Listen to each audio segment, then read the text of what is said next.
Hi friends, நம்ம இன்றைக்கி வந்து பிரேஸ்லைட் செய்கிறது எப்படின்னு தான் பார்த்துருக்கோம். நானே இந்த பிரேஸ்லைட் செஞ்சேன். இது பாருங்களேன், இது மடிக்கிறது வந்து நம்ம பின்னுறது மாதிரி மடிக்கணும். இந்த டூல்ஸை வச்சு தான் நான் இதை செஞ்சேன். இது ரொம்ப ஈஸி. நீங்கள் 3 லேயர்ஸ் போட்டுட்டு அதுக்கு மேலே வந்து ஒன்று ஒன்றா லேயர் பை லேயராக நீங்கள் எடுத்து போட்டிங்கன்னா அழகாக இந்த மாதிரி பிரேஸ்லைட் கிடைக்கும். இது பாருங்கள், ஹேண்டில் வந்து கரெக்டாக ஃபிட் ஆகுது,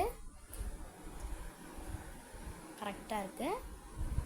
இதோ இங்கே இதை பார்த்துக்கோங்க. இந்த டூல்ஸில் வந்து நம்ம 3 டூல்ஸ் கொடுத்துருக்காங்கல்ல, இந்த 3rd ஒன் வந்து ரொம்ப மெயினானது. அதில் தான் வந்து பின் ஷெல் பண்ணுவோம்.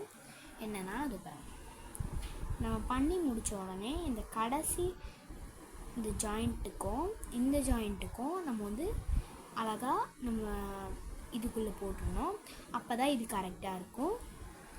தேங்க்யூ ஃப்ரெண்ட்ஸ், பாய்.